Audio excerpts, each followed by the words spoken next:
Kathy Hochul hasn't gone full commie just yet, but who knows? Just wait. She's literally the weakest governor we've ever had. The notion that he can't do all he wants to do is kind of wishful thinking. Zohran Mamdani won last night's mayoral race against independent Andrew Cuomo and Republican Curtis Sliwa, stoking the fears of many who see it as the beginning of New York City's inevitable decline. Big night last night. There's going to be people leaving. There's no doubt. There are reports that like Greenwich real estate.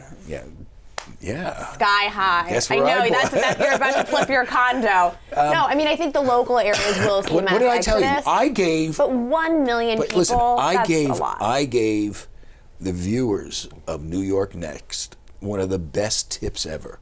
I told them that real estate in Connecticut was going to buy go low, sell high. Yeah, but at Connecticut real estate, which is still kind of high, is going to go higher, and I think it will. But here's the thing: I don't think there are millions of people leaving. I spoke with some.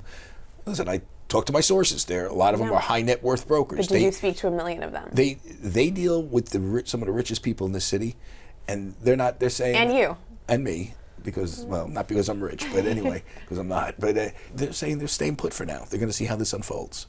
So, That's I don't think the U-Hauls are lining up right now been outside so along Park Avenue in the 80s right now. Yeah, exactly. Well, the issue is, I mean, they're going to keep their apartments and just buy another place. Everyone's like, oh, good, let's get the rich people out and their apartments will be available. No, that's really not how it works. Well, listen, where this really gets squirrely, I think, is that the uber rich don't pay probably the majority of the taxes. I mean, the uber rich, people that make... The top 1%, I think, pay 40%. Yeah, but remember, 1% is pretty big. It even encounters... I mean, if you're the top 1%, you probably make, what, $600,000 a year, right? That's the top 5%. That's the top 5. Okay, so you're talking about $1 million plus? $1 million plus. Okay, so when you make $1 million in New York, it sounds like a lot, but if you have kids and everything, it goes fast.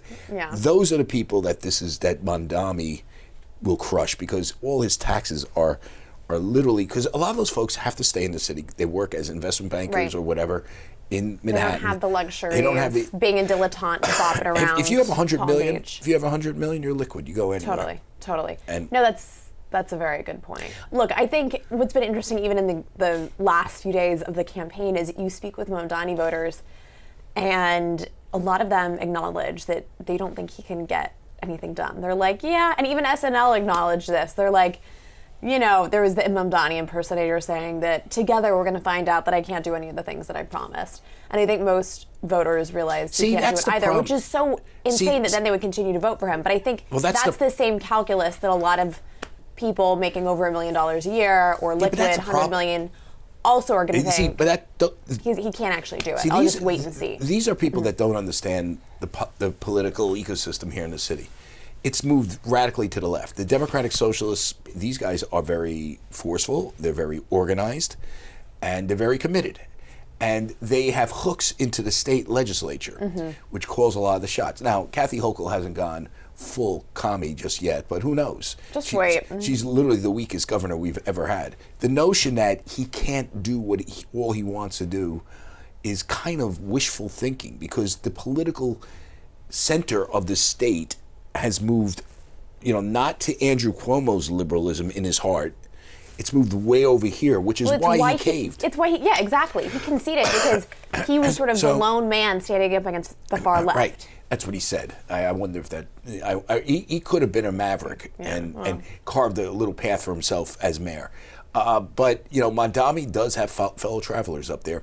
And the Democratic Socialists of America, I believe that's their DSA. The DSA. They are committed, they're driven, they're organized, they're smart, and they're going to have a battle plan. So remember, the notion that he can't do what he wants to do is really, that's sort of novice thinking about politics in the state, because you don't understand where the political elections do have where the political power has shifted. Some of his advisors too. One woman was basically on a conversation on a call recently and saying that she and other members of the DSA are going to try and hold him to account, and she was very disappointed to see that he came out and said that he would continue to allow the police commissioner Tisch to continue on, and that she's going to basically make sure that Mamdani is accountable to her and will continue to. The Democratic Socialists of America are really disappointed that even Mamdami will bust murderers and rapists. Do you think the Musk and the Trump endorsement helped or hurt Cuomo? I don't think it had anything to do with it. It's just unbelievable that a dude with red berets is now Curtis controlling Sliwa going to this. get chased out of town now? What do you think is going to happen? He went from guardian angel now to sort of a demon. I don't know who's going to hire him. I mean, maybe John Katzmatidis will give him his radio show back. He has a pretty big following, actually, on social. So maybe he can just do... He can do a podcast. He can make money. The Sliwa Show. That's what everyone's going to call it. He could do it like with all the cats around him and everything. Well, speaking of, maybe there will be a mass exodus in New York, but there may also be a mass surplus of soon-to-be humanoid robots.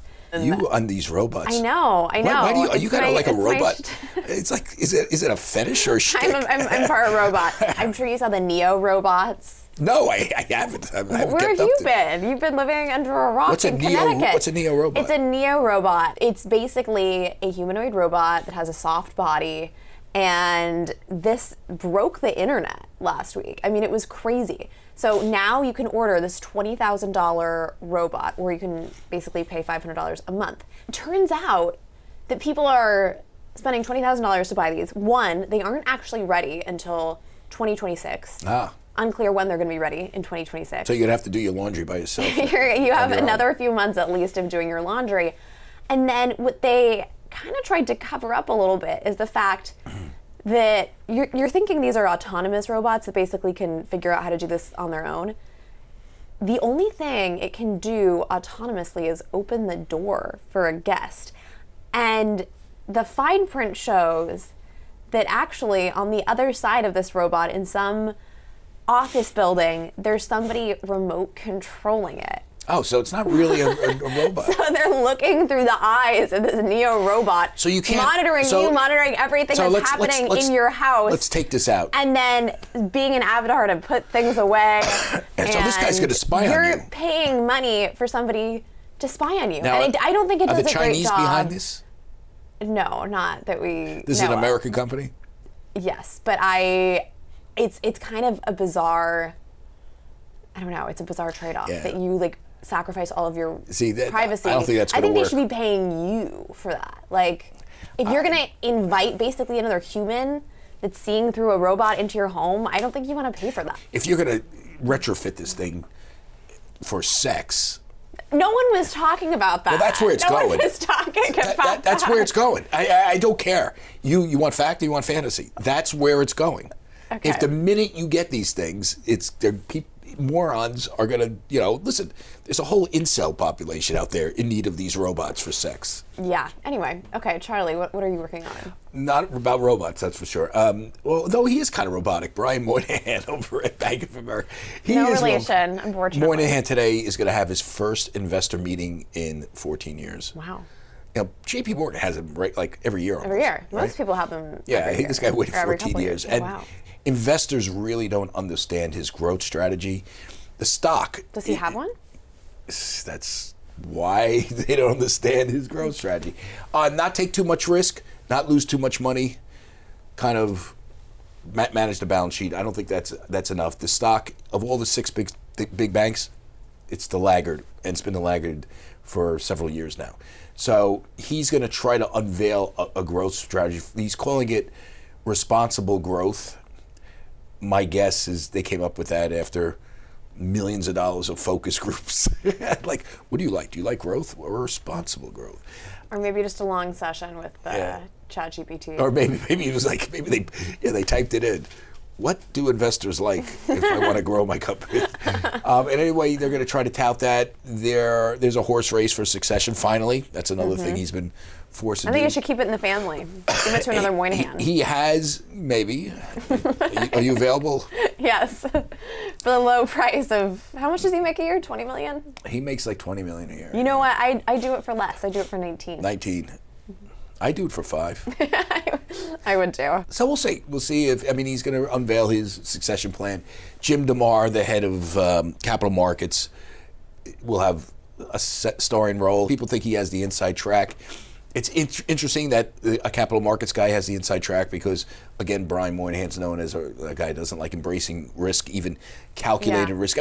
These are a lot of good things. If you're a company and you want to do like a big stock deal for Apple. Just throw that out there. You do want to take some risk on your trading desk to support that stock, because after it pops on the IPO or after you issue it, it goes down in value. So you kind of like know you try to keep the stock up. Now, is that just so people out there, that's not inflating it. It's just a market sort of tweak that when you do these IPOs, after the initial run up, it falls and then it finds an equilibrium.